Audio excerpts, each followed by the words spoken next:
Perfeito. Boa noite a todos. Nós estamos aqui em mais uma aula aqui da Quartas Intensivas. Hoje nós temos o prazer aqui de receber meu professor, né, na terapia intensiva, Dr. Anselmo Donas, coordenador do CTIs da Rede Mater Dei de Saúde. Se eu for aqui ficar falando o currículo do Anselmo, a gente vai ficar até umas 9 horas da noite, né? Mas, basicamente, se a terapia intensiva hoje existe em Belo Horizonte como muito em causa do Dr. Anselmo. E, com muita gentileza, ele nos cedeu um tempo hoje para dar uma aula sobre traumatismo crânioencefálico. O Anselmo, além de terapia intensiva, sempre trabalhou com urgência e emergência, né? Se o SAMU hoje é como muito em função do Anselmo também, que desde os primórdios participou, desde a época do resgate, quando era usa única, né? E hoje ele vai nos brindar aí com essa aula sobre traumatismo crânioencefálico. Espero que todos gostem aí. A palavra está com o doutor Anselmo. Ok. Agradecer ao Juarez pelo convite. Se vocês me permitirem, vocês vão ver lá na parte de cima do slide que eu coloquei lá o Hospital Metropolitano como uma instituição que a gente trabalha, além do Mater Dei e do SAMU. Eu coloquei o Hospital Metropolitano que eu tive a oportunidade de participar com esse grupo do início do Hospital Metropolitano, da UTI do Hospital Metropolitano, e tenho isso no meu currículo. Isso me orgulha muito de ter um grupo tão interessante e tão embasado no serviço público como o Hospital Metropolitano.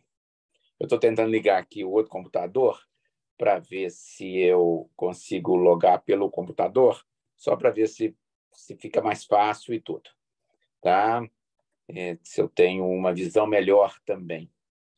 Mas hoje eu vou pedir desculpa para o nosso grupo, porque a gente está saindo um pouco do nosso tema, visto que a gente está no tema de hemodinâmica, mas esse tema é um tema que a gente sempre gosta muito, de traumatismo crânioencefálico. Eu trabalhei no CTI do João muito tempo, certo?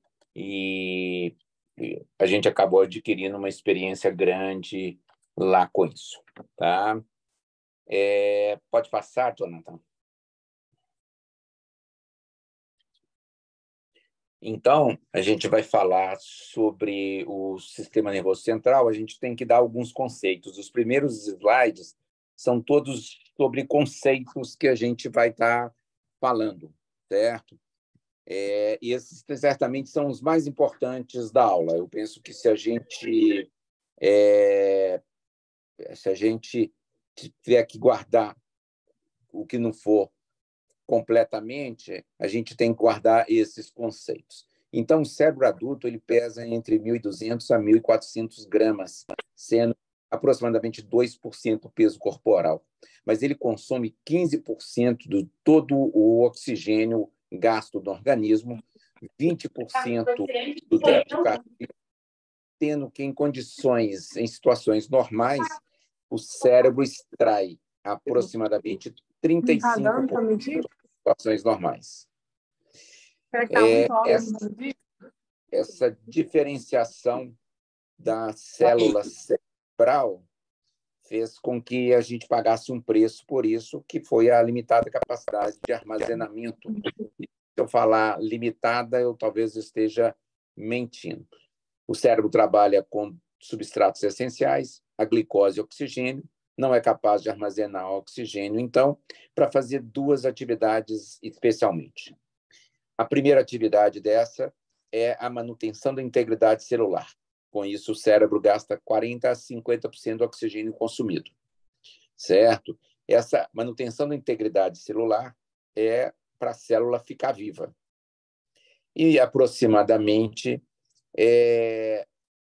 o resto de 50% a 60%, o cérebro gasta em troca de informações entre as diversas células. É quando a gente faz sinapse, é quando a gente, então, faz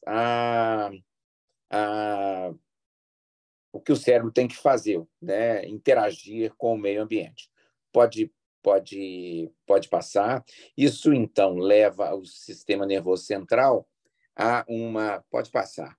uma extrema vulnerabilidade, certo? Isso faz, então, acho que são passar mais duas, certo? Isso leva a esse tecido, com toda essa importância, à extrema vulnerabilidade. Pode passar mais um outro clique, certo?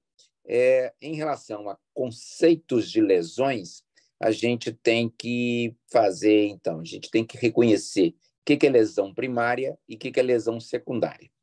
Lesão primária, conforme essa imagem ao lado, é aquela lesão que acontece no momento do trauma, certo? Então, se um indivíduo toma um tiro no crânio, né, na hora que aquele projetil atravessa o cérebro, ele vai lesar por diversos tipos de força, ele vai lesar o parênquima cerebral, vai ter hemorragias, vai causar isquemia, ou, numa circunstância como essa, a lesão axonal difusa, em que ela vai desconectar os axônios dos neurônios, certo? Então, esta é a lesão primária, aquela lesão que ocorre no momento da lesão. A partir deste momento, a gente acha que acaba por aí, mas infelizmente não, certo? Eu costumo denominar os 7 cavaleiros do Apocalipse. Então, a partir desse momento, desse primeiro momento, em minutos ou horas ou até dias, a gente vai ter uma série de possíveis lesões que vão, então, poder lesionar adicionalmente aquele tecido cerebral. Hipotensão, hipoxemia, hipercapnia, hipertensão intracraniana, hiperglicemia, hipoglicemia e distúrbios hidroeletrolíticos. Então, essas 7 circunstâncias, tá, vão lesionar adicionalmente o cérebro, levando à possibilidade. Todos estes, em laranjado, eles causam, em última análise, a isquemia no cérebro. A hipotensão faz com que não tenha, o neurônio não seja servido de oxigênio, certo? Então, esse neurônio pode morrer. A hipoxemia também, a hipertensão intracraniana também vai levar à isquemia ou local, né? Ou focal ou difusa, certo? Pode passar o próximo, acho que pode passar. O cérebro, a gente já falou que ele leva mais um clique só. Ele lesiona ele funciona somente com oxigênio numa média de 50 ml por 100 gramas de tecido, certo? Em média, porque cérebro, quando eu estou falando, uma determinada região do meu cérebro está sendo suprido de forma maior de fluxo sanguíneo cerebral e, consequentemente, de oxigênio. Mas, em média, a substância cinzenta ela vai receber 50 ml por grama de tecido. Se a gente estiver recebendo essa quantidade de sangue, está tudo bem, o metabolismo está normal. À medida que eu começo, então, nessa barra vertical, reduzir o fluxo de oxigênio, né, o metabolismo vai continuar normal. O que a célula ela vai fazer? Daquela extração que eu comentei de 35%, ela começa a extrair mais. O neurônio e a célula miocárdia são as células que mais conseguem extrair oxigênio.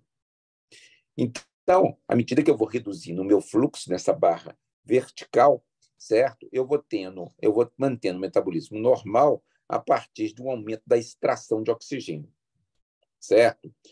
Quando a gente chegar aproximadamente em 18 ml por quilograma de tecido, a minha célula não consegue mais funcionar normalmente.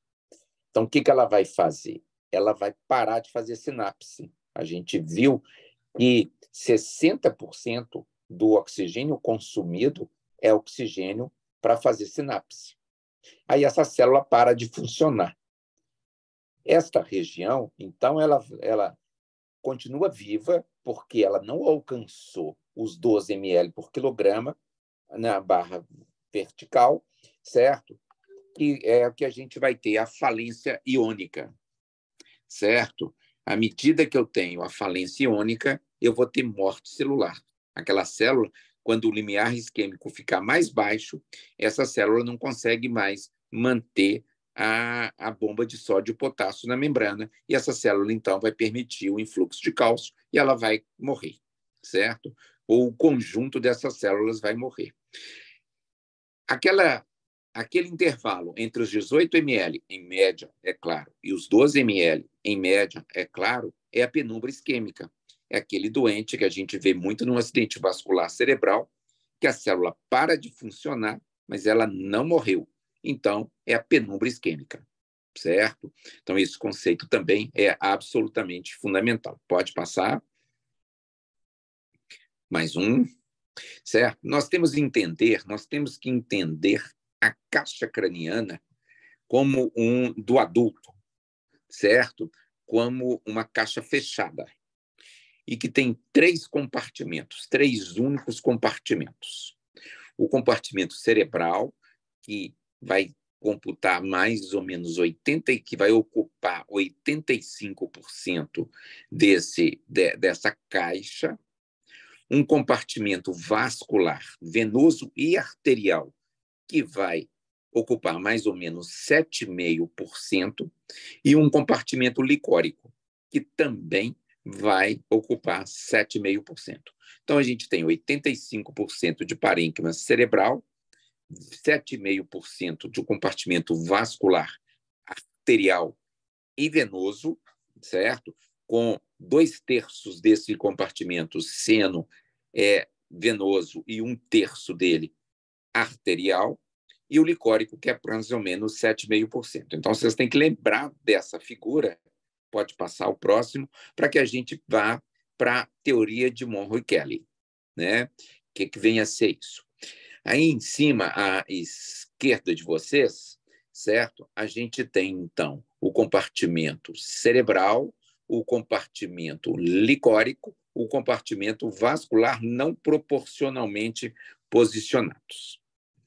À medida que eu aumento um desses compartimentos, ou que eu acrescento um novo compartimento, por exemplo, uma massa, né, que no nosso caso aqui é um hematoma, certo? Eu vou... esse é um problema. E por que eu consigo fazer isso? Inicialmente, nesse gráfico à direita, sem um aumento da pressão. Se eu tenho uma cavidade absolutamente fechada e eu coloco mais volume lá dentro, eu vou ter aumento da pressão. Mas o sistema nervoso central ele é capaz de compensar parte disso, extruindo líquor inicialmente e extruindo também sangue venoso, certo? Então, à medida que eu vou aumentando desses compartimentos ou ainda acrescentando uma massa dentro do sistema nervoso central, eu vou tendo uma ausência de aumento ou um aumento muito pequeno das pressões. Pode dar um clique para mim. À medida de um determinado ponto, que a gente vai chamar de ponto de descompensação, visto que todo o líquor que podia sair já saiu e todo o sangue que podia ter saído já saiu, qualquer incremento, mesmo que pequeno, eles vão estar relacionados a aumentos muito importantes da pressão dentro dessa caixa. Tá? Nós vamos chamar isso ponto de descompensação. Eu lembro, então, que mesmo nas circunstâncias onde eu tenho uma pressão intracraniana monitorizada, eu vou ter um problema, porque eu tenho uma pressão que está lá em 10, mas eu não sei exatamente em que ponto esse 10 representa. Ele pode estar mais próximo ou ele pode estar distante desse ponto de descompensação. É claro que a monitorização da pressão intracraniana é absolutamente fundamental para que a gente trate esse paciente. Mas a utilização sozinha desse valor nos traz pouca informação, né? Visto que eu não sei em que ponto que esse paciente está na curva de pressão intracraniana, curva de complacência cerebral. Ok? Pode passar. Em vista disso, a gente tem que conhecer, e esse é o slide mais importante de toda essa aula, são as propriedades da vasculatura cerebral. Então, existem propriedades da vasculatura cerebral que são exclusivas dela, que tem como objetivo proteger os neurônios das diversas alterações durante as doenças. A depender das agressões que sofre o sistema nervoso central, essas propriedades podem ser perdidas, mas não se caracterizando um fenômeno de tudo ou nada. Isto é, essa perda pode ser parcial e atingir de forma diferente as diversas áreas do encéfalo. Ele pode ser total ou pode ser parcial. Ela pode acometer uma região do cérebro e poupar outra região. Pelo menos parte das terapêuticas por nós utilizadas atualmente se baseiam nessas propriedades. Então, por isso que é tão importante a gente conhecer essas propriedades. O conhecimento dessas propriedades são provavelmente o mais importante conceito fisiopatológico. Essas propriedades mais importantes são acoplamento metabólico, autorregulação cerebral, vasorreatividade ao CO2, vasodilatação hipóxia induzida e barreira hematoencefálica. Pode passar, Jonathan. Então, a primeira propriedade é isso. O cérebro, assim como o miocárdio, ele tem a capacidade de regular o seu fluxo sanguíneo cerebral. Então, à medida que eu vou para a curva direita, eu estou aumentando o meu metabolismo no cérebro, eu vou ter um aumento do fluxo sanguíneo cerebral para aquela região. À medida que eu reduzo o meu metabolismo cerebral, o meu fluxo pode ir diminuindo, certo? Então, quanto maior o metabolismo cerebral, maior o fluxo sanguíneo cerebral, maior o compartimento vascular da caixa craniana, em quaisquer circunstâncias. E nós temos que lembrar, em situações que a gente chama de swelling, que é o engorgitamento dos vasos, né? Que é um hiperfluxo, que é uma perda dessa autorregulação, certo? Desse acoplamento metabólico. Isso é extremamente comum nas crianças, mas a gente pode ver nos jovens, né? E também de um lado só, né? O swelling, a gente tem, então, o swelling difuso da criança e a gente pode ter o swelling hemisférico em circunstâncias de lesão cerebral, certo? Essa, então, é a propriedade que a gente chama de acoplamento metabólico. Pode passar. A próxima a gente vai chamar, então, de autorregulação cerebral. Essa os cardiologistas conhecem muito bem, certo? À medida que, em grandes variações de pressão, eu mantenho o meu fluxo sanguíneo cerebral absolutamente estável. Se eu estiver mais à direita dessa curva, né, eu vou ter uma vasoconstrição cerebral à medida que eu reduzo a pressão arterial média, mais à esquerda desse gráfico, eu vou ter uma vasodilatação. É claro que eu vou pagar por isso, eu vou ter um aumento do fluxo sanguíneo cerebral e do compartimento vascular da caixa craniana, certo? Mas isso vai acontecer. Em média, é claro, numa pessoa saudável, entre 50 até aproximadamente 110 de pressão arterial média, eu vou manter o meu fluxo sanguíneo cerebral sem quaisquer problemas, aumentando, vasodilatando ou fazendo vasoconstrição. Pode passar? Eu acho que são 3 cliques agora. Tá. Isso. Tá? Então, em circunstâncias de trauma craniano, né? Trauma sistêmico e em choque, essa curva é desviada para a direita, fazendo que o meu limiar isquêmico passe a ficar com pressões maiores. E esse é o conceito que a gente tem que lembrar quando a gente precisa manter pressões em pacientes com traumatismo crânioencefálico pressões mais elevadas, pressões que talvez eu considerasse normais em outras circunstâncias, elas podem ser pouco pressão para a perfusão daqueles tecidos, certo? Então, o limiar isquêmico da pressão, ele fica à direita, então pressões mais altas podem estar causando isquemia. Pode passar? Isso, então, essa é a vasorreatividade ao CO2. À medida que eu aumento o meu PaCO2, na hora que eu hipoventilo o meu paciente e eu aumento o PaCO2, eu vou ter um aumento do fluxo sanguíneo cerebral. À medida que eu hiperventilo um paciente, e essa terapêutica já foi utilizada, a gente vai comentar sobre isso, eu reduzo o meu fluxo sanguíneo cerebral, certo? E essa redução do meu fluxo sanguíneo cerebral, ela pode ser tão importante que ela pode causar isquemia. A gente vai comentar isso um pouco para frente. Pode passar o próximo. Já o oxigênio tem muito pouca importância até que ele se torne hipoxêmico. Então, à medida que se eu aumentar o meu PaO2, eu não estou reduzindo o meu fluxo sanguíneo cerebral. Mas à medida que eu reduzo o meu PaO2, certo? Para valores de hipoxemia menores do que 60, aproximadamente, eu começo a ter um aumento expressivo desse fluxo sanguíneo cerebral. Significa, então, que o cérebro, seja pressão, seja hipóxia, essa célula está fazendo tudo para se manter viva. O organismo, ele privilegia o sistema nervoso central para a manutenção. Tá? Então, ele protege o sistema nervoso central da mesma forma, inclusive dos médicos. Então, na hora que a gente faz bobagem, a gente tem que fazer bastante bobagem para o cérebro se tornar isquêmico. Pode passar, certo? E agora, a barreira hematoencefálica. Em capilares normais, água e íons, somente gradientes de concentração fazem com que haja saída de água e de íons seguindo gradientes de concentração. As proteínas, elas continuam dentro do vaso.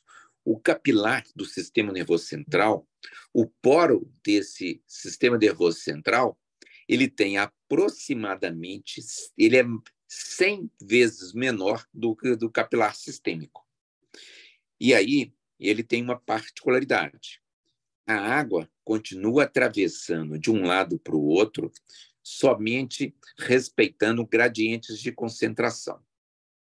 Mas os íons, não. O íon, ele faz através de um transporte ativo.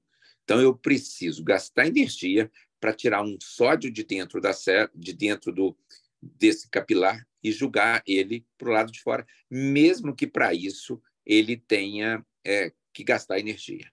As proteínas, de uma maneira geral, elas ficam dentro dos vasos. Mas, como a gente falou, o cérebro doente, certo? Ele pode perder qualquer uma dessas propriedades. E, então, fazendo com que cada vez, quanto mais grave seja a agressão sobre aquela região, mais perda eu vou ter. Fazendo com que, em algumas circunstâncias, esse capilar, né, esse vaso, ele se abra completamente, causando o edema que a gente vê ao redor das lesões do sistema nervoso central. Certo? Então, à medida que eu tenho uma agressão sobre o sistema nervoso central, eu vou ter, então, uma condição que essas propriedades elas vão ser perdidas, às vezes de forma plena, às vezes de forma não plena, né, de forma parcial, e eu posso ter regiões no sistema nervoso central em que eu tenho a perda total ou parcial dessas propriedades e outras regiões em que isso está absolutamente mantido. Nós vamos ver mais para frente que, de uma maneira geral, as intervenções que a gente faz, elas dependem dessas propriedades. Então, tem intervenções que a gente faz que elas vão atuar não aonde está edemaciado, mas aonde não está edemaciado, certo? Eu vou... ela somente a região do cérebro que está mantido essas propriedades é que vão responder favoravelmente. Isso pode ser um fator complicador, porque se eu tenho, por exemplo, um swelling hemisférico ou um AVC hemisférico, o que acontece? A região que está doente, ela não responde. E a região que está saudável, às vezes do outro lado do hemisfério cerebrais, ela está saudável, ela vai responder. Então, faz com que eu aumente o meu gradiente, a gente vai ver as hérnias internas do sistema nervoso central, então eu posso aumentar o gradiente. Então, a pior coisa que a gente pode ter são as lesões unilaterais. Pode passar o próximo, certo? Um outro, não é um conceito, é somente um conhecimento. À medida que eu aumento a temperatura, certo?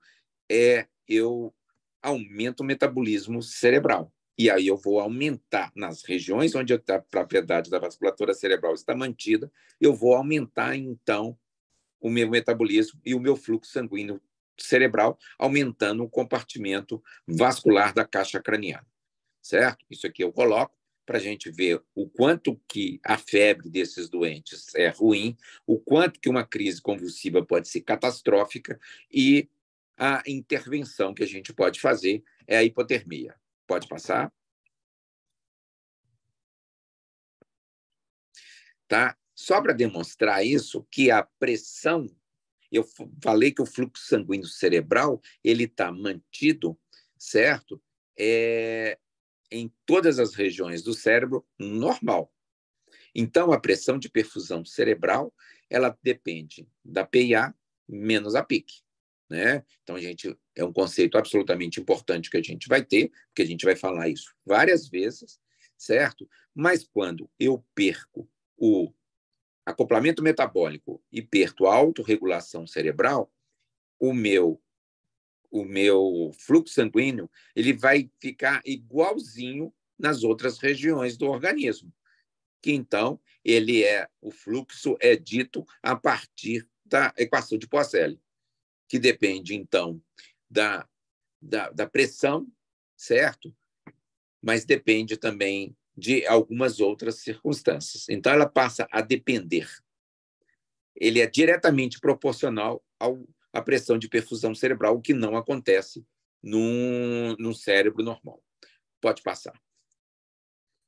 Sendo assim, certo? Quais são os nossos papéis que nós temos imediatos no tratamento de pacientes neurológicos? Então, nós temos que identificar e drenar rapidamente massas cranianas, aqueles hematomas que vão acontecer por causa, né, seja subdural, seja intraparenquimatoso, por causa do trauma, da lesão primária, eu tenho que identificar e drenar rapidamente.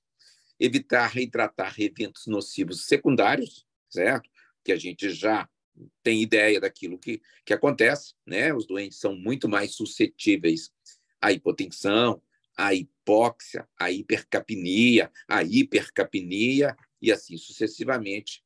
Identificar e tratar hipertensão intracraniana, que podem ser secundários a massas do sistema nervoso central ou simplesmente edema, e manter uma pressão de perfusão cerebral maior do que 60 milímetros de Hg.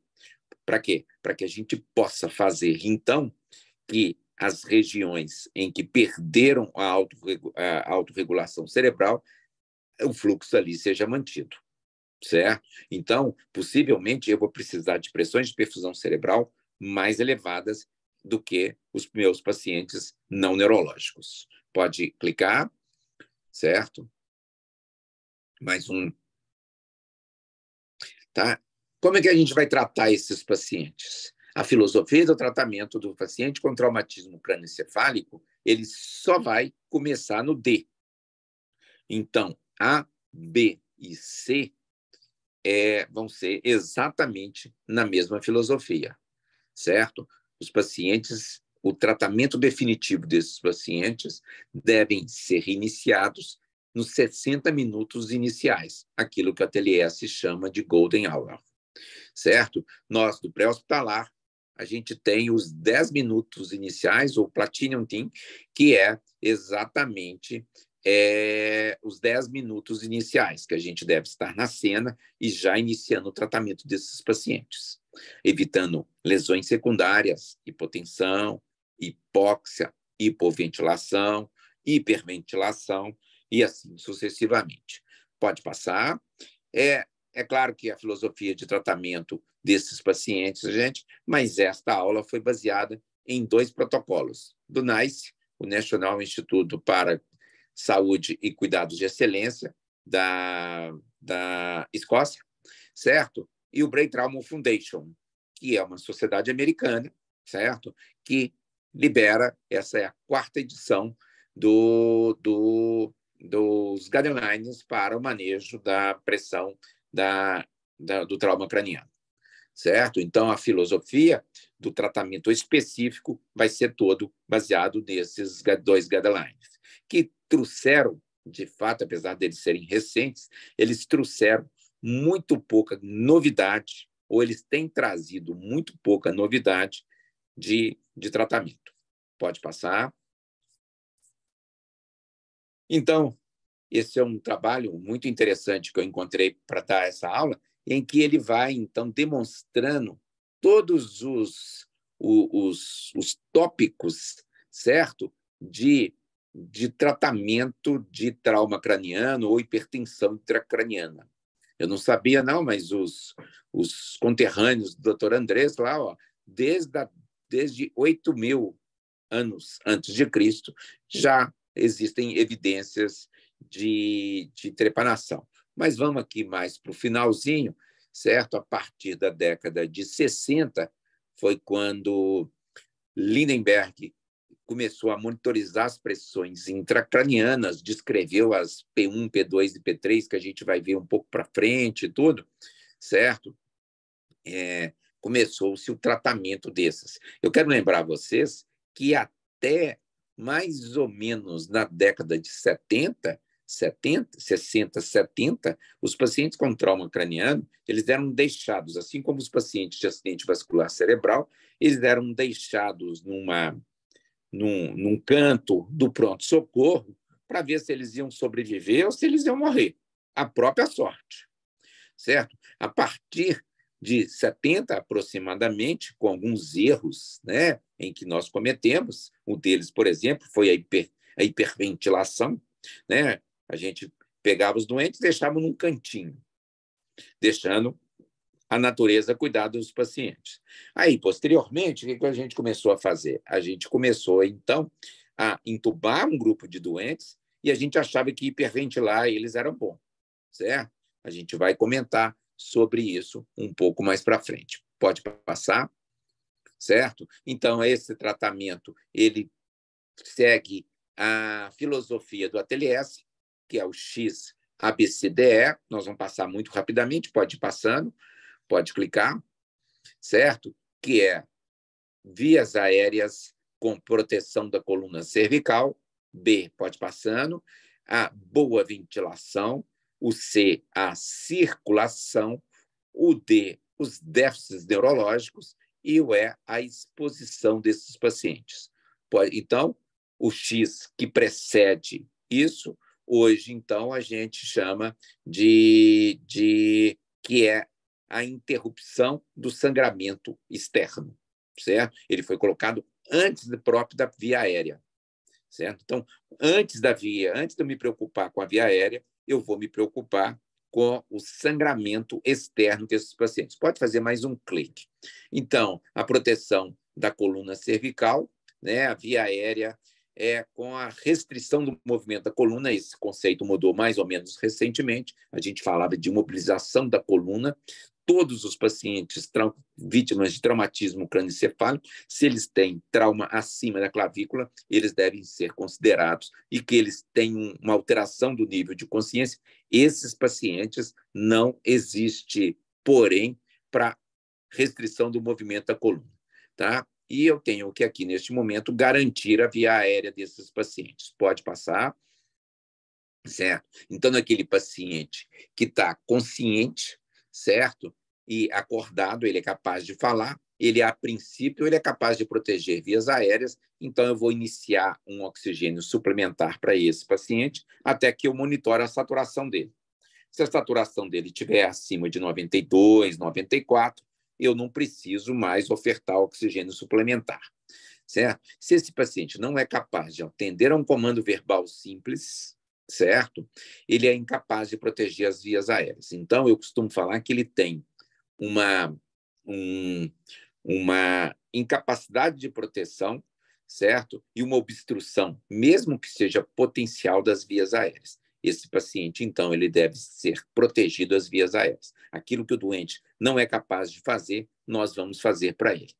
Tá? Então, eu tenho que entubar esse paciente, começar a fornecer oxigênio a 100%, e assim que eu monitorizar a oximetria dele, eu vou dar as menores concentrações de oxigênio para tentar manter uma saturação, que é o item B, pode passar, certo? É entre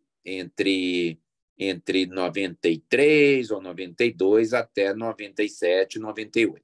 Desculpe, aqui ainda falando de via aérea, como é que a gente protege a via aérea? Intubação endotraqueal, que pode ser orotraqueal ou nasotraqueal às cegas, eu não recomendo em pacientes com traumatismo crânioencefálico, com a nasotraqueal às cegas, porque eu não vou poder proteger o cérebro meu do doente durante a manipulação das vias aéreas. A gente vai ver no próximo slide que essa é uma situação absolutamente importante.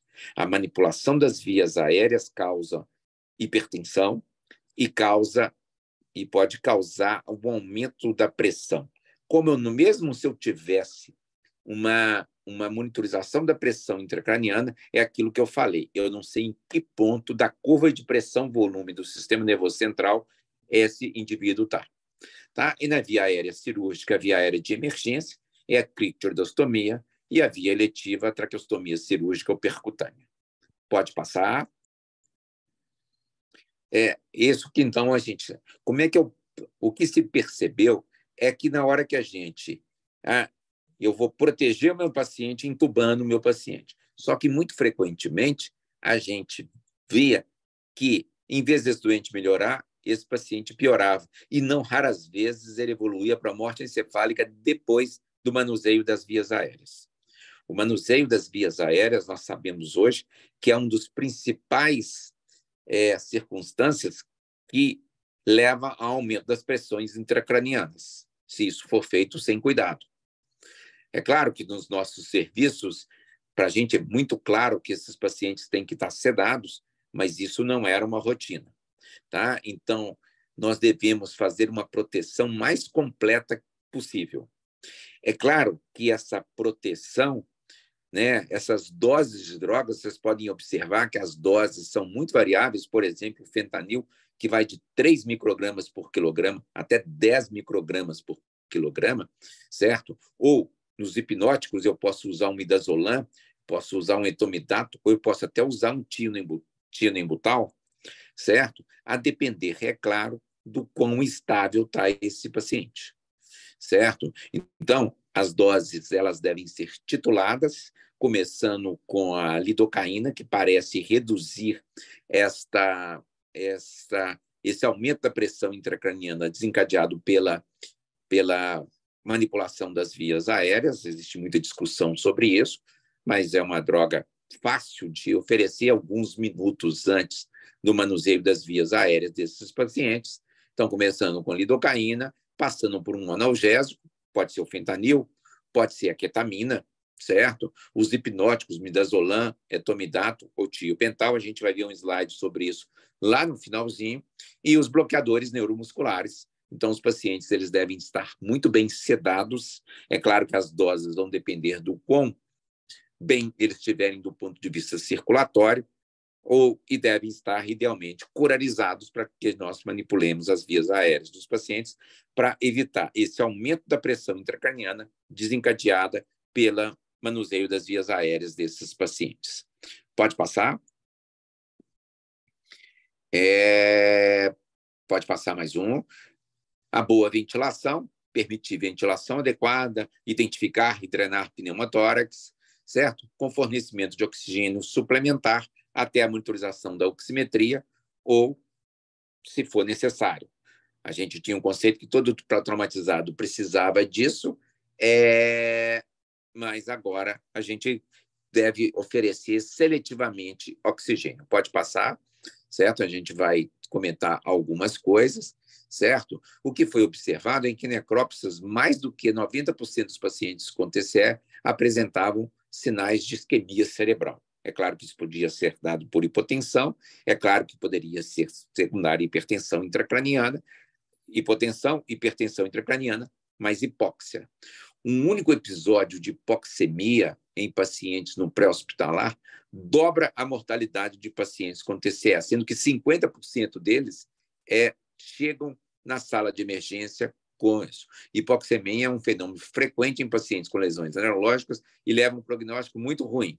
50% dos pacientes que não tiveram hipoxemia e 14,3% sobrevida dos pacientes que tiveram num trabalho, certo? 44% a 55% tem no pré-hospitalar e 27% na sala de emergência, certo? Pacientes que têm maior do que 92 ou 93, manter monitorização contínua. Pacientes que têm menos do que 92, nós devemos procurar causas corrigíveis, drenagem, um pneumotórax associado, uma contusão pulmonar e intubação, se necessário. Pode passar, né? Isso aqui sem falar nas necessidades. Então, todos os pacientes neurológicos devem receber O2 suplementar o mais precocemente possível, até que eu consiga monitorizar. Cianose, dessaturação ou PaO2 menor que 60 devem ser monitorizados e neuroticamente evitados. Eu costumo falar que o papel do emergencista, o papel do intensivista não é tratar esses cavaleiros do apocalipse, essas injúrias secundárias, é especialmente evitar. Manter saturação entre 92 e 98, porque a gente sabe hoje que oxigênio pode ser prejudicial, isso são suspeitas, certo? Normoventilação estrita, a gente vai ver por quê. PaCO2 entre 35 e 40. Mas hiperventilar é bom porque reduz a pressão intracraniana. Nós vamos ver que existem trabalhos que demonstraram que hiperventilação de rotina piorou o prognóstico funcional desses pacientes, possivelmente porque esses pacientes, então, eram por causa de isquemia, por causa de vasoconstrição intensa. Aguardar despertar pleno, estubar somente após verificação de gasometria, parâmetros de perfusão, verificação de pressão intracraniana e utilizar, hoje nós temos sedativos de ação curta, diprivan, remifentanil, dexmetomidina, certo? E para cirurgias de fossa posterior e cirurgias de urgência com hipertensão intracraniana, ser mais cauteloso. Aqui a gente fala 12 horas, mas o que é importante é ser mais cauteloso. Às vezes eu levo para o bloco, dreno o hematoma, ganho muito espaço na caixa craniana. Se meu doente acorda, ele pode ser estubado de fato. Pode passar o próximo, certo? A hipoxemia em pacientes neurológicos deve ser evitada e episódios já identificados devem ser imediatamente tratados com agressividade para saturação maior do que 94. Pode passando, nós vamos ser mais rápidos aqui, certo? E a gente tem muito receio de ventilar esses pacientes. Ventilação mecânica por pressão positiva aumenta a pressão dentro do tórax. Se aumenta a pressão dentro do tórax, reduz o retorno venoso do sistema nervoso central, certo? Então, a pressão intracraniana pode aumentar, certo? Então, quanto mais alto a minha pressão média das vias aéreas, o que define isso? É pressão média das vias aéreas, certo? Então, a minha ventilação ideal dos meus pacientes neurológicos devem ser para permitir um retorno venoso do sistema nervoso central. PIPs baixas, relações 1:2, ou até relações mais alargadas, volumes ou pressões reduzidas, um volume minuto estável, que pode ser em volume controlada, para alguns pode ser, né, deve ser pressão volume controlada ou pressão controlada, certo? Mas e quando esse paciente, além do trauma craniano, ele tem uma lesão no tórax, o que não é incomum, seja por contusão pulmonar, seja por aspiração de conteúdo gástrico, seja por SARA. É claro que, como a gente viu lá no ATLS, A, veia aérea, B, ventilação. Muito antes de eu pensar no D, muito antes de eu pensar na pressão intracraniana, o meu doente tem que estar bem oxigenado.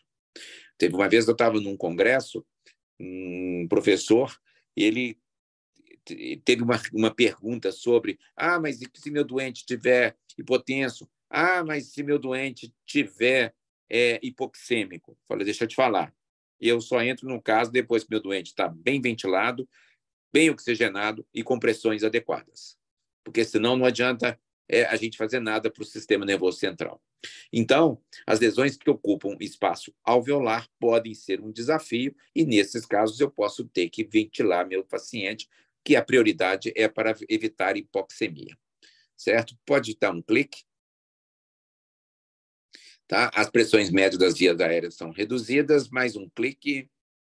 Acho que vai entrar embaixo. Utilizar modos ventilatórios necessários. Eu monitoro as pressões intratorácicas e monitoro a pressão intracraniana. E, com isso, eu posso fazer o que eu quiser. Eu já ventilei com PIP de 20 pacientes com pressão com TCE, certo? Se a pressão intracraniana dele estiver bom, o mais importante é isso, certo? Pode passar. Mais um clique, tá? Eu creio que a gente chega na circulação.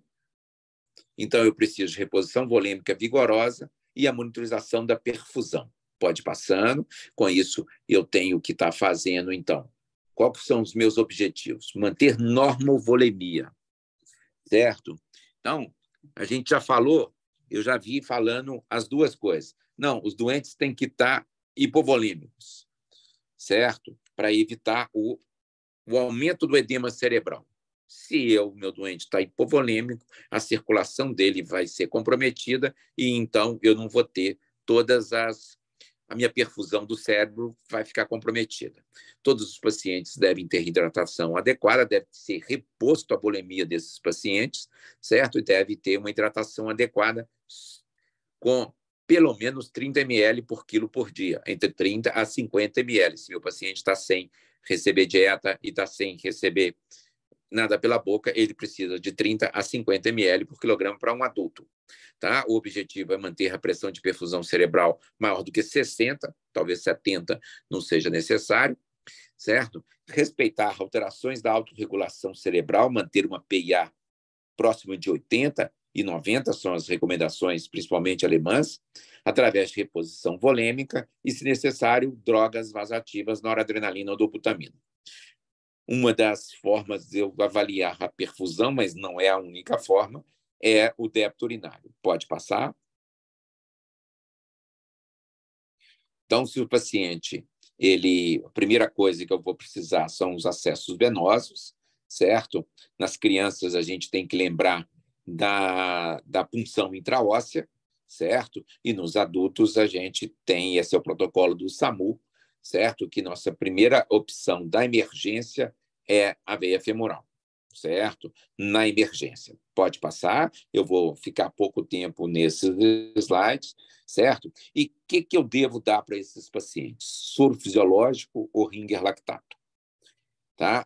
Cada vez mais a gente está falado de soluções balanceadas para a reposição volêmica, certo? E isso, de fato, é verdade. Então, hoje a gente tem falado e tem demonstrado, alguns trabalhos têm sugerido, eu acho melhor do que demonstrado, que as soluções balanceadas são melhor. Será que são mesmo? Vejam bem a osmolaridade. Pode passar? Pode dar um clique. Esse aqui não era para estar. Mais um.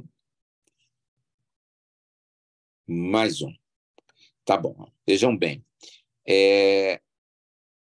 A solução, o soro fisiológico tem 154 ou 155 miliequivalentes de sódio e tem uma osmolaridade de 308. A gente já mostrou que a água continua, mesmo no cérebro normal, ela sai facilmente, mas o íon não. Então, nessas circunstâncias, certo? Apesar da ausência de trabalhos que demonstram melhores desfechos, as recomendações são para utilizarem solução que tem osmolaridade e, especialmente, sódio, né? mais alto. Tonicidade, não é nem osmolaridade, é tonicidade mais elevada, certo? Então, a droga, o fluido de escolha aqui não é o Ringer lactato, é o soro fisiológico. Pode passar, certo? E aí, nós temos esse protocolo também, é do SAMU de Belo Horizonte, em pacientes que não têm trauma craniano. A gente sabe que a gente faz hipotensão permissiva, mas em pacientes que têm trauma craniano, né? Os pacientes hoje, nós não ressuscitamos completamente pacientes que não têm trauma craniano, mas no trabalho original, inclusive, foi excluído os pacientes com trauma craniano, que a gente sabe que o nosso objetivo é uma pressão arterial sistólica maior do que 120, certo? E aqui a gente vai fazer reposição não com Ringer lactato, mas, a princípio, com soro fisiológico, podendo utilizar, inclusive, soluções hipertônicas, por exemplo, a 7,5%, certo? Que é a solução de Rocha e Silva, certo? Então, eu tenho que fazer reposição e não mais para pressões sistólicas de 90, mas para pressões sistólicas acima disso. Essa recomendação é 120, esse é o protocolo do SAMU de Belo Horizonte. Pode passar. Certo? Depois, então, que eu ressuscitei os meus pacientes, agora sim a gente vai para a avaliação neurológica. A avaliação neurológica pode se dar pelo TLS, pelo AVPU, que eles chamam, né? Acordado, estímulo verbal, estímulo doloroso e responsivo. O que eu preciso saber? Eu já briguei com muito neurocirurgião, que eu entubava os doentes na cena, e eu chegava lá, como é que eu vou fazer o exame neurológico? Eu perguntava para ele, o que o senhor precisa saber? Eu preciso saber das pupilas. Aí eu passava as pupilas como estavam. Eu precisava saber se tem déficit focal. Eu passava isso para ele. E a escala de Coma de Glasgow, certo? Então, eu não preciso de um exame neurológico de um neurologista, certo? Eu preciso, pode passar o próximo, avaliar. Ou eu posso fazer pela escala de Coma de Glasgow, que é a melhor forma que eu tenho para fazer. Mas é claro que a escala de Coma de Glasgow ainda não tem pupila, certo? Não me fala de déficits focais, porque eu estou pontuando o melhor coisa, pode passar. Então, o que a gente quer nesses pacientes? Avaliação clínica inicial vai nível de consciência, uma VPU ou uma escala de Coma de Glasgow, idealmente, se tem ou não déficits focais, se apresenta posturas anormais, certo? E as pupilas desses pacientes. Só lembrar que a hipertensão intracraniana, certo? Para pacientes comatosos, elas exibem sinais não específicos ou elevação da pressão intracraniana. Então, somente quando o doente está muito adiantado na hipertensão intracraniana que eu vou ter posturas anormais. Então, se eu esperar alterações no exame clínico em pacientes já comatosos, para que eu identifique hipertensão intracraniana, vai ser bastante tarde. Pode dar um outro clique, certo? A gente, nos nossos serviços, né, a gente tem a prescrição, o NeuroCheck, né, que a gente faz. Pode passar, certo? E quais são os sinais de alerta? Reduções, uma queda de 2 pontos da escala de Coma de Glasgow, uma piora do déficit focal, ausência de despertar, ou uma cefaleia importante. Esses pacientes devem ser 2 cliques, por favor, certo? Esses pacientes, então, eles devem receber rapidamente uma tomografia de crânio. Antigamente, eu lembro, quando a gente começou a ter tomografia de crânio no trauma, os pacientes, a gente fazia uma na admissão e pronto, certo? Tem pacientes que são tão dinâmicos que em menos de 12 horas eles precisam de 2, às vezes 3 tomografias. Então, se meu paciente apresentou uma piora que eu não consigo explicar anteriormente, certo? Esses pacientes, então, precisam ser submetidos a uma nova tomografia de crânio, mesmo quando a pressão intracraniana está sendo monitorizada. Pode passar? Certo? E como que eu tenho que monitorizar esses pacientes? Eu tenho pacientes com TCE grave, eles devem ter sempre eletro, oximetria, capnografia, uma pressão, uma PIA, uma PVC não necessariamente, bulbo jugular não necessariamente, aí são as alterações dos pacientes neurológicos, Muito frequentemente, esses pacientes vão estar com uma pique, a gente vai ver, e temperatura. E quando só isso não conseguir fazer com que eu consiga ressuscitar adequadamente os meus pacientes, a gente já viu que o sistema circulatório é fundamental para o bom prognóstico desses pacientes, assim como é o sistema respiratório. Eu vou precisar, algumas vezes, lançar mão de um cateter de artéria pulmonar, e hoje a gente tem outros mecanismos para fazer isso. A osmolaridade plasmática, idealmente a gente deveria ter, temperatura cerebral, pressão intersticial cerebral, certo? Saturação. A gente vai comentar aqui para frente. Pode passar? A monitorização da pressão intracraniana é absolutamente fundamental, porque a gente viu que o exame clínico ela é pouco isso. E aí são as diversas formas que eu posso monitorizar. Através de uma DVE, através de um mini transdutor ou através de uma fibra ótica, o Camino, que tem hoje, vocês veem aí que ele mensura não só a pressão intracraniana em qualquer local, inclusive intraparenquimatoso, ou ele me dá, esse Camino, ele já me dá também a temperatura cerebral, e já foi observado que pacientes podem ter temperatura no cérebro diferente das temperaturas central, certo? E causando um mau prognóstico em relação a isso. Então, a monitorização nos pacientes com TCE grave é absolutamente fundamental, pode passar, certo?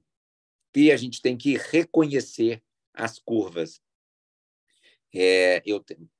Eu tentei colocar aqui também as alterações nessas curvas. Essa é a curva típica, né, que Lindenberg colocou, é P1, P2 e P3, cada uma menor do que a outra, cada uma representando uma situação, mas a presença de P2 maior do que P1 pode nos alertar sobre redução da complacência. Às vezes a pressão está normal, mas a complacência já está reduzida.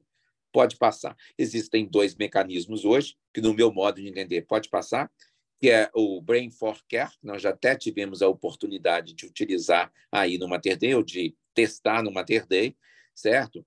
Ele parte de conceitos, é uma tecnologia puramente nacional, uma coisa magnífica no meu modo de entender, mas que ainda exige validação. Pode passar. E também a oximetria cerebral transcraniana, certo? A gente também tem, a gente usa nos nossos casos de ECMO, por exemplo, o papel desses no TCE é menos claro, vamos dizer assim. Pode passar, certo? Depois que a gente avalia os déficits neurológicos, eu vou retirar todas as roupas do paciente, avaliar todas as lesões possíveis e o exame cuidadoso da cabeça aos pés. Pode passar. Certo? No tratamento do traumatismo crânioencefálico, nós entendemos que o neurointensivista, o neurocirurgião e o neuroanestesista formam um tripé absolutamente fundamental. A gente tem que conversar muito e a gente tem que ter o mesmo grau de conhecimento para que a gente possa tentar para esses pacientes. E é claro que o médico emergencista, que eu estou colocando aí como neurointensivista, pode colocar, pode passar, certo? Todos os pacientes, certo? Eu vou comentar aqui o que é medidas gerais. É um tratamento não específico, é o tratamento que todos os pacientes neurológicos vão receber, certo? O paciente não precisa ter hipertensão intracraniana, porque isso é muito importante. Boa parte dos trabalhos que avaliaram intervenções terapêuticas no TCE ou em pacientes neurológicos, certo? Eles faziam em pacientes que tinham e que não tinham hipertensão intracraniana. E nós entendemos que isso não está correto, certo? Que isso não está correto. Eu tenho que simplesmente tratar de hipertensão intracraniana aquele paciente que tem hipertensão intracraniana. Eu não trato de hipertensão arterial sem mensurar a pressão do meu paciente. Eu não trato hipertensão intracraniana, hipertensão arterial em pessoas que têm familiares que têm hipertensão arterial, certo? Eu só trato de hipertensão arterial quem tem hipertensão, certo? e eu tenho que tratar a hipertensão intracraniana somente de quem tem hipertensão intracraniana. Mas o tratamento não específico vai ser para todo mundo. Posicionamento, cuidados de enfermagem, fisioterapia respiratória. Ah, não pode aspirar o doente. Se eu não aspirar o doente, ele vai encharcar de secreção e eu não vou conseguir ventilar ele direito. Ele vai subir o PaCO2, ele vai fazer hipoxemia, ele vai fazer pneumonia. Se eu não movimentar meu paciente, eu vou ter prejuízo, certo? Daqui, ausência de soluções hipotônicas, a gente viu que a gente deve até utilizar soluções hipertônicas. Lembrar que o soro glicosado é uma solução hipotônica, certo? A glicose entra para dentro da célula e só fica água. Então, nas primeiras 24 horas, meu paciente não vai receber nada de glicose, certo? Evitar ou tratar agressivamente hipertermia, sedação, analgesia e, se necessário, bloqueio neuromuscular e drenagem licórica, se for necessário, através da DVE. Pode passar, certo? As manobras descompressivas são absolutamente fundamentais. Então, a enfermagem ela pode e deve fazer as manobras descompressivas. Precisa ser mudança de decúbito? Não precisa ser mudança de decúbito, certo? Eu preciso fazer manobras descompressivas. A febre está relacionada negativamente com o prognóstico neurológico, então eu tenho que ter um controle neurótico da temperatura e a correção da febre, através de medidas físicas ou farmacológicas. A monitorização neurológica através do neurocheck, o posicionamento do pescoço, a cabeceira deve estar a 30 graus e o pescoço deve estar reto, certo? Sem estar pendendo para nenhum dos dois lados. Se for o caso, a gente tem que colocar coxins para evitar que a jugular seja comprimida de um lado, certo? Essa cabeceira a 30 graus facilita o retorno venoso do sistema nervoso central e é a melhor relação entre a PPC e o retorno venoso. Então, cabeceira elevada, certo? Manter normohidratado, nem hipovolêmico, nem hipervolêmico. Evitar soluções hipotônicas, a gente já, lembrando que o Ringer lactato é uma solução hipotônica. Um controle glicêmico estrito que eu estou falando aqui não é 80 a 110, né? É tratar qualquer hiperglicemia acima de 150. Evitar soluções contendo glicose, uso de insulina venoso contínuo para manter glicemias menor do que 150, monitorização neurológica, verificar e manter perfusão tecidual, se necessário, utilizar monitorização não habitual, certo? E drogas vasoativas, se necessário. Pode passar, certo? Muito frequentemente, esses pacientes têm distúrbios do sódio, a hipernatremia, secundariamente, a diabetes insípidos. Lembrar que 50% dos pacientes em morte encefálica desenvolvem diabetes insípidos, mas outros pacientes neurológicos, mesmo antes de estar em morte encefálica, podem desenvolver diabetes insípidos, né? E a gente tem que repor para evitar, apesar da hipernatremia, a gente vai ver que é um dos mecanismos de tratamento desses pacientes, mas a gente tem que ficar atento a isso, tá? A hipernatremia, ela é desejável somente meu paciente tem hipertensão intracraniana. E, mais importantemente, a hiponatremia é um evento extremamente frequente nos pacientes neurológicos, seja secundário à síndrome de secreção e inapropriedade do hormônio antidiurético, que está relacionada à hipervolemia, ou a doença cerebral perdedora de sal, que está relacionada à hipovolemia. Pode passar, certo? E quando é que eu vou fazer o tratamento? O tratamento de primeira linha eu vou oferecer para todos os pacientes. E o tratamento de segunda linha? Eu só vou oferecer naqueles pacientes que estão precisando, aqueles pacientes que exibiram hipertensão intracraniana, que mesmo com as medidas gerais, mesmo com a sedação, mesmo assim começou a subir a pressão intracraniana, certo? E o que é uma hipertensão intracraniana, apesar de ter muita dúvida, né, muito controvérsia em relação? Mas a maior parte dos autores colocam que pressões intracranianas mantidas acima de 20, certo? Exigem tratamento. É claro que se meu paciente está tossindo forte, é claro que se meu paciente está levantando da cama, a pressão intracraniana dele vai subir, né? Até pela diminuição do retorno venoso, até pelo aumento da pressão intratorácica. Então, meus pacientes, hipertensão intracraniana, meu paciente tem que estar em repouso, certo? E aí sim, as minhas mensurações vão ser. Então, eu vou poder ter a hiperventilação otimizada. A gente já comentou que os pacientes devem ter normoventilação o tempo todo, manutenção de pressão de perfusão cerebral, com aumento da pressão de perfusão cerebral, solução salina, soluções hipertônicas, manitol e solução salina hipertônica, de 3 a 23 e qualquer coisa por cento, certo? Coma barbitúrico, hipotermia leve a moderada e cranectomia descompressiva. Nós vamos falar sobre alguns deles. Pode passar. Então, isso aqui eu só coloco para que a gente atuam somente em cérebro normal. Hiperventilação, que depende da vasorreatividade ao CO2. Terapêutica hiperosmolar, seja manitol, seja solução salina hipertônica 3, 10 ou 23%, que só depende da barreira hematoencefálica íntegra. E aquelas que atuam em todo o cérebro. Hipotermia terapêutica, coma barbitúrico, otimização da pressão de perfusão cerebral e também nós temos as cranectomias as cirúrgicas, as drenagens de hematoma e as cranectomias descompressivas, certo? Então, como a gente falou, que teve algumas circunstâncias que atua sobre a área que está normal, que não atua sobre a área doente. Pode passar, certo? Então, aqui, a hiperventilação, ela é benéfica porque ela é capaz de reduzir a pressão intracraniana. Ela pode vasoconstrigir as artérias e pode reduzir o compartimento vascular na caixa craniana. Mas a gente já lembra que o próprio organismo já fez isso. Então, se eu tenho hipoventilação, eu vou ter um aumento da pressão intracraniana. Se eu hiperventilar, sobre alguns aspectos, eu posso reduzir a pressão. Mas ela pode ser maléfica porque essa vasoconstrição pode ser tão intensa que ela põe a possibilidade de isquemia cerebral. Pode passar. Mais um. Então, a monitorização deve ser sempre. Pode passar. Mais um.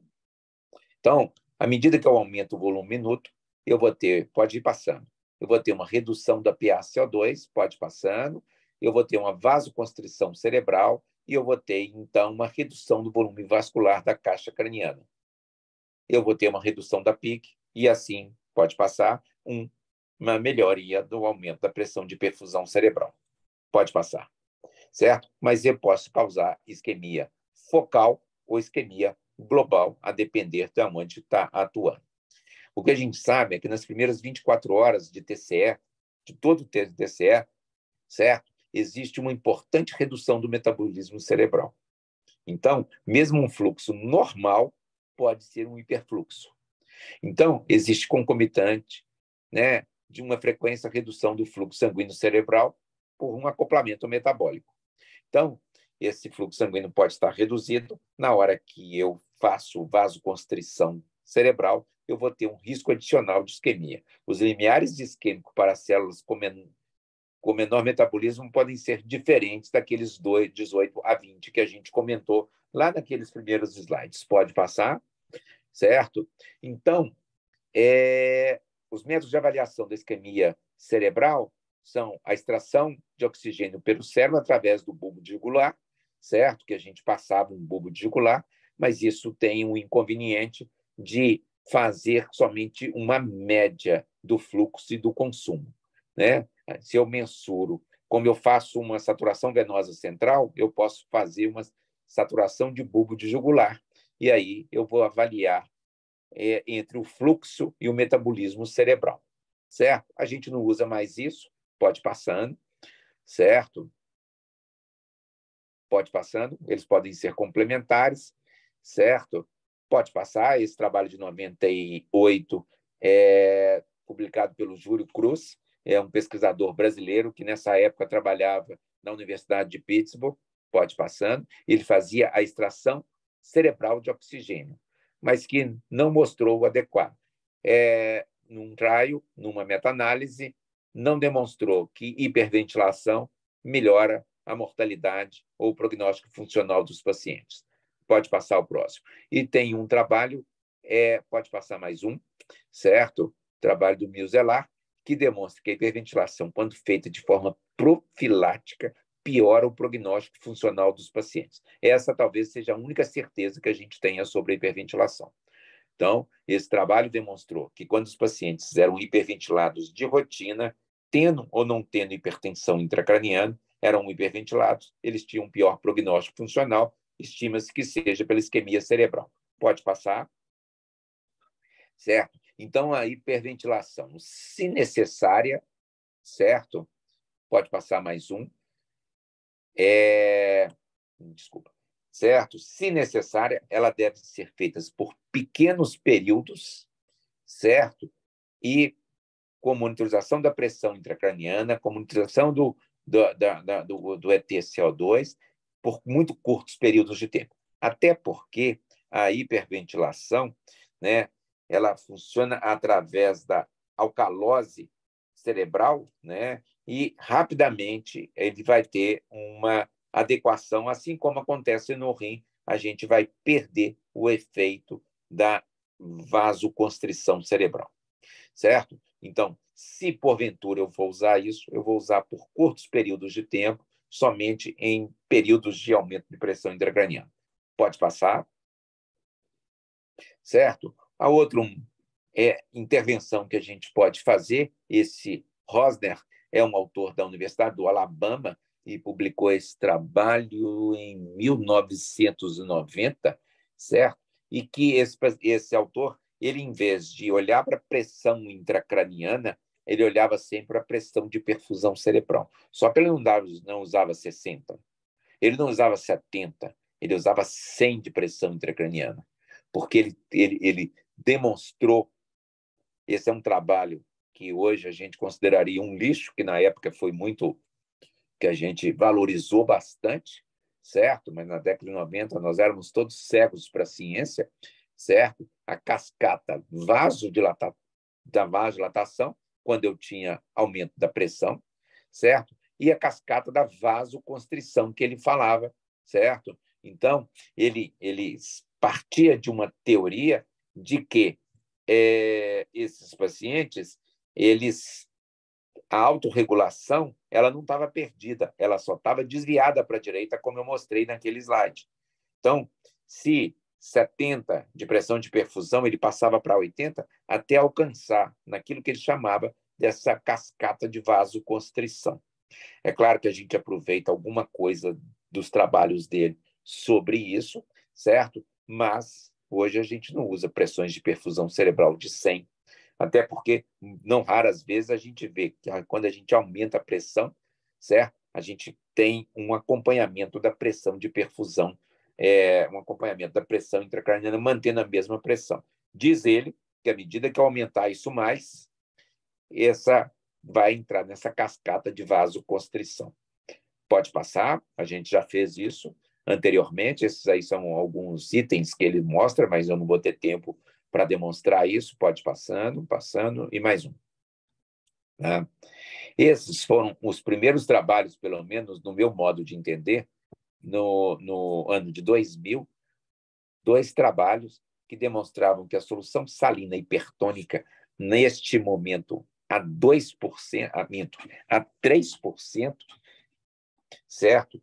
Dadas por via venosa contínua e com elevações bastante expressivas. Aqui, no caso, esses autores usavam até 180 e usaram isso em adulto, mas usaram isso em criança, que tem um cérebro muito mais sensível, demonstrando um prognóstico interessante para isso. Então, hoje, existe muita dúvida de qual terapêutica hipertônica que eu devo utilizar, se é o manitol ou se é a solução hipertônica, certo? Pode passar. Então, a gente vai ver algumas... essa aqui é uma revisão sistemática, certo? E que ele fala de dados limitados, que diferenças importantes clinicamente da mortalidade, prognóstico neurológicos, redução, não foram observadas, e entre quando eu estava solução hipertônica, que ele usava 10%, ou manitol, certo? A solução hipertônica parece levar a menos falências de tratamento da hipertensão intracraniana. Foi a única mudança, alteração que ele viu. demonstrando talvez, um benefício da solução hipertônica em relação ao mannitol. Pode passando, certo? Pode passar mais um. Outro trabalho, certo? Volta um, por gentileza, certo? Outro trabalho demonstrando que agentes hipertônicos, salinas e mannitol, demonstrando também, certo? Dentro das limitações do presente todo, esses dados sugerem que bolos repetidos de solução hipertônica a 10% ou 20% de mannitol são significantes e similares a efeitos na redução da pressão da craniana e aumento da pressão de perfusão cerebral. No trabalho, somente sugere que a proporção de doses eficácias é a mesma coisa. Falência de tratamento com a solução hipertônica foi menor. Ele recomenda. Não, aqui, aparentemente, quando eu estou tratando com soluções hipertônicas, aparentemente, a solução hipertônica ela é melhor. 3%, 10%, 20% ou 23%, certo? Que ela é isosmolar com o mannitol, foi por isso que aquele autor usou 20 e tantos por cento, certo? Mas a gente só tem no Brasil até 20%. Então, a gente faz bolos de solução salina hipertônica quando eu tenho picos de hipertensão intracraniana. Pode passar, certo? Aqui o próximo mostra um trabalho também de 1988, um trabalho muito elegante no meu modo de entender, e que eu acho que todo mundo já esqueceu esse trabalho, cujo endpoint não foi mortalidade, e sim foi redução da pressão intracraniana, e o barbitúrico em doses espetaculares, aqui sim, espetaculares, demonstra, então, benefício em termos de redução da pressão intracraniana. Esse trabalho não demonstrou, não foi capaz de demonstrar melhora da sobrevida, né, e de resultados melhores também do ponto de vista de prognóstico neurológico, até porque, aparentemente, esses doentes pacientes que usaram o barbitúrico tiveram mais infecções pulmonares e morreram a mesma quantidade, certo? Então, esse foi um problema, mas essas doses são, de fato, espetaculares. Pode passar. Outras drogas que podem ser tentadas, mas não foram vistas, não foram submetidas ao mesmo rigor desse trabalho randomizado, certo? Existem várias drogas em que tem o mesmo perfil do barbitúrico. O que mais se aproxima deles é o propofol, em que eu tenho uma redução do fluxo sanguíneo cerebral e uma redução do metabolismo, quer dizer, um acoplamento metabólico, certo? À medida que a gente vai reduzindo à esquerda aí, certo? O barbitúrico lá no finalzinho é a droga que mais reduz. O propofol também já foi com menor característica, mas já foi utilizado. Hoje se utiliza o propofol, mas porque as pessoas têm medo de barbitúrico, certo? Eu tenho medo de barbitúrico, sim, mas eu também tenho medo de propofol em doses elevadas, porque o prejuízo hemodinâmico me parece tão grande quanto o barbitúrico em relação ao propofol. É claro que é uma droga mais moderna, é uma droga que tem seus problemas também, mas todas as outras drogas reduzem metabolismo e fluxo. Só para lembrar aqui que existem drogas, por exemplo, a ketamina está lá em cima, aumenta o metabolismo e aumenta o fluxo sanguíneo cerebral. Então, fazendo que, talvez, do ponto de vista teórico, a ketamina possa ter um problema. Aqui do lado é a mesma coisa em que demonstra outras intervenções terapêuticas. Pode passar, estou tendo que ser rápido, porque...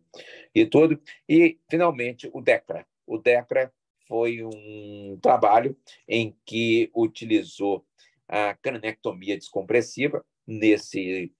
Aqui à esquerda a gente vê o quão eficiente ela foi para tratar a hipertensão intracraniana, certo? Isso é óbvio, certo? Então, demonstrou que a pressão intracraniana foi reduzida, certo? E também associada com prognósticos melhores com a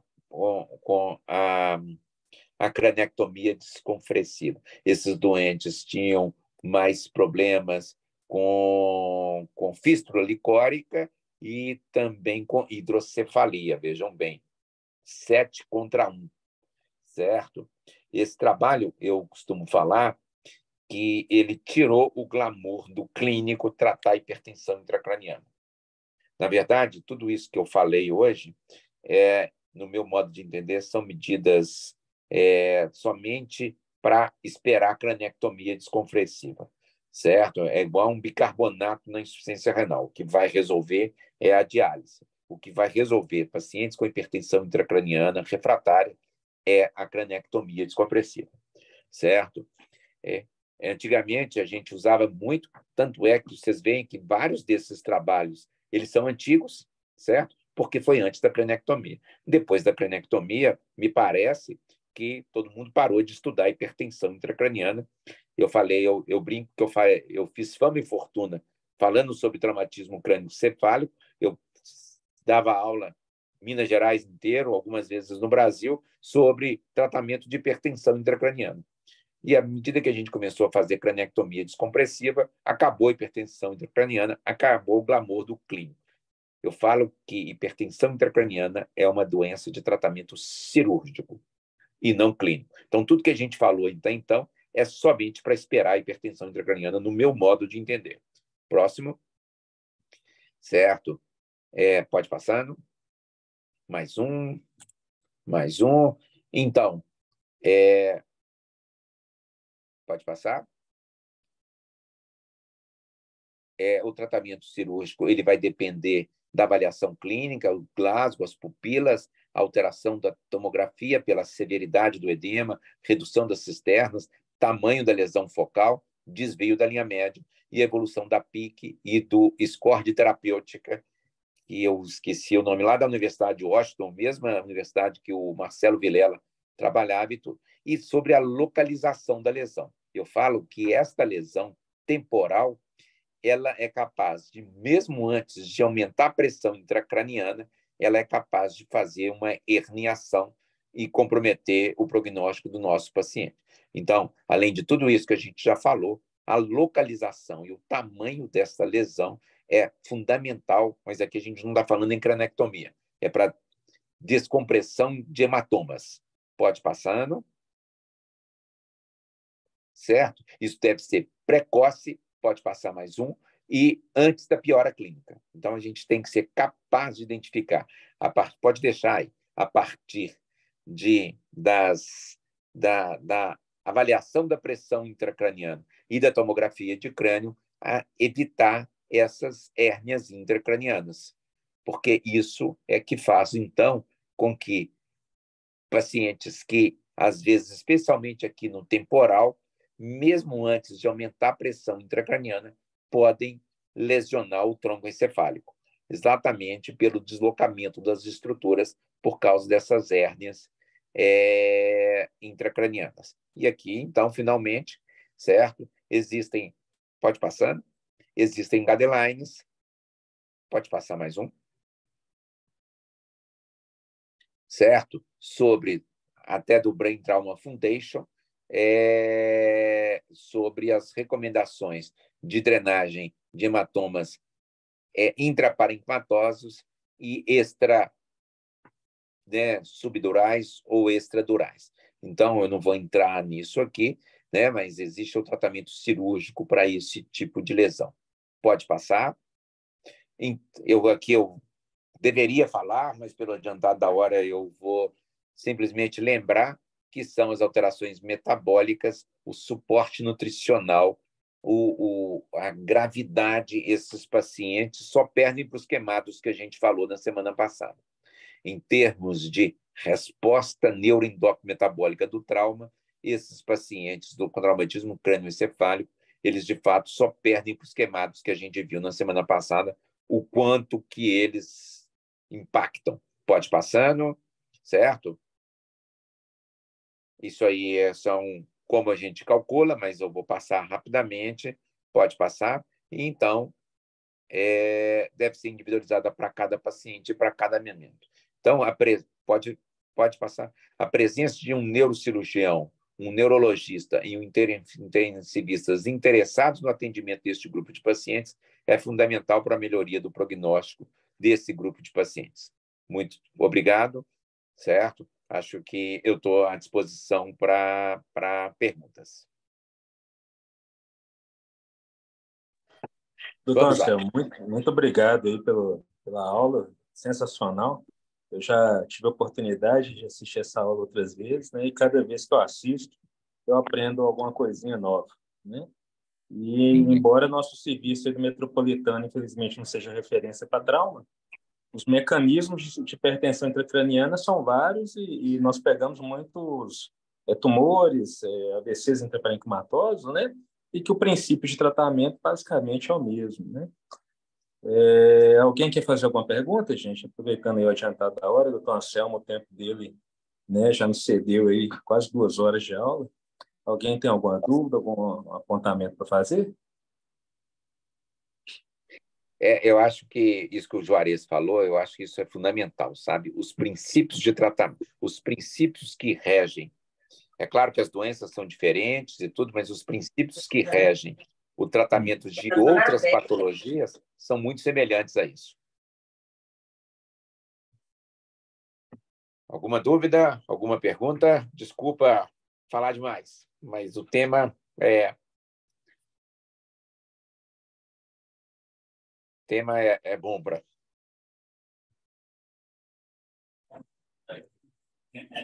Bom, está todo mundo sabendo tratamento de hipertensão intracraniana, pelo que eu estou vendo, né? Eu acho que tem um pouco de timidez também. Mas uma dúvida que eu sempre fico, antigamente era proibitivo usar bloqueador neuromuscular de despolarização, né? Ih, me fugiu o nome. Despolarização, isso mesmo. O Quelicin. Mas depois teve alguns trabalhos que colocavam que não fazia diferença, né, Anselmo? Eu falo que é o seguinte, que nenhum trabalho mostrou que ele é pior. É claro que tem a questão teórica daquela mioclonia, né, que o paciente se apresenta. A miofasciculação, em tese, pode aumentar a pressão intracraniana, sim, naquele momento. Mas é uma droga tão fácil para a gente, por exemplo, no pré-hospitalar e tudo. Então, assim, e existem mecanismos que a gente pode usar também para evitar que essas miofasciculações, que é a pré-curarização e tudo, para evitar isso. É claro que a gente, nos nossos serviços, se dispõe de rocurônio, vecurônio, são drogas tão rápidas quanto, ou quase tão rápidas quanto, que a gente pode utilizar de fato. Mas dentro do SAMU, não no hospital, mas no SAMU é o que eu uso.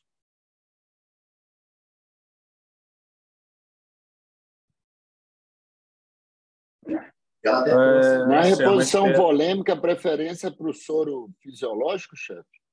Acho que sim. No paciente neurológico, apesar de não ter nenhum trabalho que tenha, do ponto de vista teórico, ele é mais hipertônico em relação ao Ringer lactato. A gente falou sobre sepsis há 3 ou 4 semanas, né? E parece que o Survive Sepsis fala das soluções balanceadas, e qualquer lugar que a gente fala hoje sobre outras reposições, a gente sempre fala em Ringer lactato, né?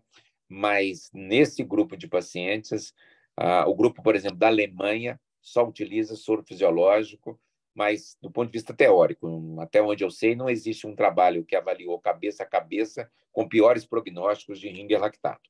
Mas, do ponto de vista teórico, o soro fisiológico, ou até solução hipertônica, né? A gente tem a solução de 7,5% em pacientes que a gente precisa ressuscitar volemicamente muito rapidamente e que tem dano neurológico, eu acho que é fundamental. Eu acho que mas os trabalhos que avaliaram não foram capazes de demonstrar isso mesmo, não. Tá? Mas a nossa sugestão, e a associação Germânica, a Associação Alemã de Trauma, recomenda soro fisiológico também. Ô, chefe, tem uma pergunta que realmente não ficou claro. Se existiria um endpoint para o sódio sérico nesses doentes? A gente tem uma meta estabelecida do que a gente deve chegar e do que a gente não deve chegar a hora nenhuma. Olha, eu acho que tem muita controvérsia, sabe? Aquele trabalho original lá de 98 ou 2000, os trabalhos do Cana, da Universidade de San Diego, eles não tinham limite de sódio, não. E olha que eles tratavam criança, que são muito mais sensíveis. Então, eles subiam o sódio à medida que eles precisavam. Eles usavam solução salina 3%. Eu já vi um doente, que até o Frederico Bruce que me mandou uma vez, que a solução salina 3%, todos esses pacientes, eles testaram isso. Deveriam utilizar para jogar um sódio para cima.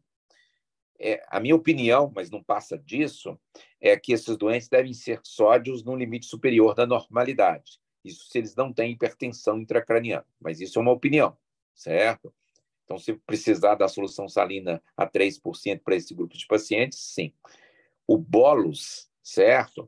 Não existe um limite para isso, não. Alguns autores acham que acima de 180 poderia ser prejudicial, mas ninguém nunca demonstrou isso, pelo menos até onde eu consegui ver que fosse ruim, não. Como eu falei, eu continuo achando, a gente usa muito solução a 20%, né, no nosso serviço, a gente usa 3%, e para os picos de hipertensão intracraniana, a gente usa bolos de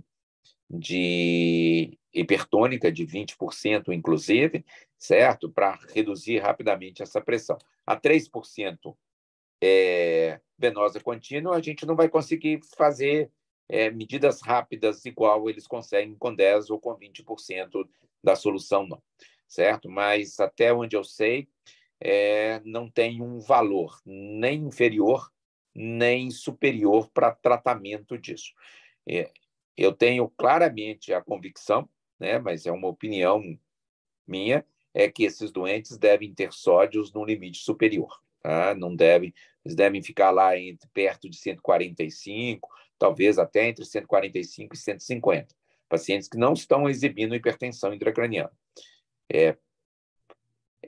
Sódios de 135, que ainda estão normais, eu acho que pode ser temeroso para esse grupo de pacientes.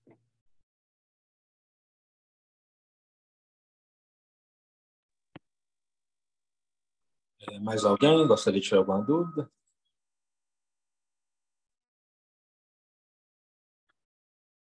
Ok, então, figuras ilustres aí nessa aula, viu, Juarez? Você está com... Antônio Tolentino, você viu? Estou vendo aí figuras ilustres aí, de fato, que bom revê-los. E muito obrigado aí. Então, agradecer ao Jonathan também, que acho que ele passou os slides melhor do que eu passaria, viu? Obrigado, Jonathan. De nada, chefe, um prazer. Então, Anselmo, mais uma vez, muito obrigado aí por atender o convite. O Luigi não pôde comparecer porque ele está viajando de férias, acho que ele estava retornando de São Paulo hoje. Então, Sim. ele pediu para mandar um abraço e agradecer ao senhor aí pela disponibilidade. Tá? E eu espero que em próximas oportunidades aí a gente possa compartilhar essa aula com os meninos aí. Tá bom, pessoal. Muito obrigado, viu? Boa noite. Boa noite. O André, para a gravação antes que saia, por favor.